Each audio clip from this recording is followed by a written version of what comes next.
কুম্ভে এসেছো কিন্তু এই জিনিস যদি না দেখে থাকো তাহলে কিন্তু অনেক বড় মিস করবে। তো যারা যাচ্ছ তারা কিন্তু এই মহাকুম্ভ ডিজিটাল এক্সপিরিয়েন্স সেন্টার এখানে কিন্তু অবশ্যই একবার হলেও ভিজিট করবে। তো এখানে টিকিট প্রাইস ছিল 50 টাকা। এখানে অ্যাকচুয়ালি কুম্ভ কি, এখানে এত মানুষ কেন ছুটে আসে, এখানে স্নান করলে কি হয় বা এই জায়গার কি মাহাত্ম্য, সেটাই খুব ভালোভাবে ডিজিটাল স্ক্রিনের মাধ্যমে ফুটিয়ে তোলা হয়েছিল। তো এখানে show, light and sound show এর মাধ্যমেই এই জিনিসটা পুরো গল্পটা দেখাচ্ছিল। তো এখানে ফার্স্টে আমাদেরকে সবাই এখানে লাইন দিয়ে বসে পড়েছিলাম, নিচেই বসার জায়গা ছিল। আর যেহেতু আমি আগেই বলেছি প্রত্যেকটা জায়গা অসম্ভব পরিষ্কার, মানে আমাদের বাড়িতেও মানে এত পরিষ্কার থাকে না ওখানে, যা পরিষ্কার ছিল। তো ফার্স্টে এরকম একটা ট্রেলার টাইপের দেখালো। তো এখানের সাউন্ডটা কিন্তু অনেক ভালো ছিল। তো তারপর এখানে এটা হওয়ার পর ভিতরে একটা শিব ঠাকুরের মূর্তি আছে, সেখানে লাইটটা অন করলো। তারপর সবাইকে ভিতরে ঢুকতেও দিল। তো ওখানে খানিকক্ষণ লাইটটা অন থাকে, তোমরা মহাদেবের একদম সামনে থেকে দর্শন করতে পারবে, ওখানে ফটো নিতে পারবে, ভিডিও নিতে পারবে। আমিও একটুখানি ফটো ভিডিও ওখানে ক্লিক করে নিয়েছিলাম। তারপর ভিতরে এখানে একটা 3D অ্যানিমেশন শো দেখানো হচ্ছিল, যাতে মহাকুম্ভের পুরো মাহাত্ম্যটা এখানে ফুটে উঠেছিল। তো আমিও হালকা করে একটু তোমাদের সবাইকে বলে রাখি যে ঋষি দুর্বাসা একটি দিব্য মালা লাভ করেন এবং তিনি সেই দিব্য মালাটা নিয়ে দেবরাজ ইন্দ্রের কাছে যান তাকে পুরস্কার দিতে। তো দেবরাজ ইন্দ্র ছিল অনেক অহংকারী, তিনি দুর্বাসাকে অপমান করে সেখান থেকে তাড়িয়ে দেন। তখন দুর্বাসা অভিশাপ দেয় যে তোমরা দেবতারা শ্রীহীন হয়ে পড়বে এবং তোমাদের শক্তি অনেক খর্ব হয়ে যাবে।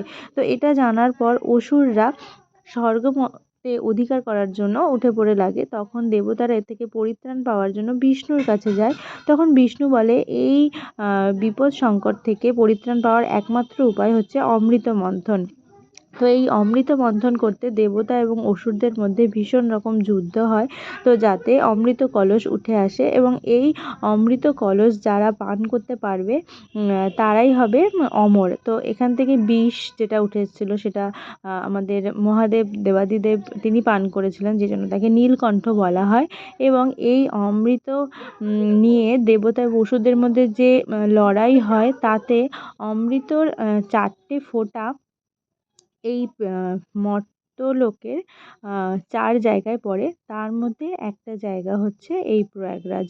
তো তার জন্যই এই প্রয়াগরাজের এত মাহাত্ম্য। এবং এখানে যেহেতু 3টে নদী গঙ্গা, যমুনা এবং সরস্বতীর সঙ্গম, তো এই সঙ্গমে স্নান করলে মানুষ পাপ মুক্ত হয়, এটাই সবাই মানে। জানি না এর পেছনে সত্যি মিথ্যে কী আছে, কিন্তু যেহেতু তো মাহাত্ম্য তো কিছু আছেই, যার জন্য এত কোটি কোটি মানুষ এরকমভাবে ছুটে আসে এখানে।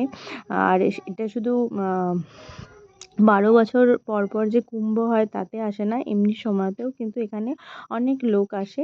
তো এখানে দেখো ভিতরে এরা যা দেখছো তোমরা সব কিছুই কিন্তু লাইট অ্যান্ড সাউন্ডের মাধ্যমে করা। এই সমস্ত ঝর্ণা সমস্ত কিছু, এটা বেনারসের ঘাট একটা করেছিল, এটা পুরো 3D ঘাট মনে হচ্ছিল।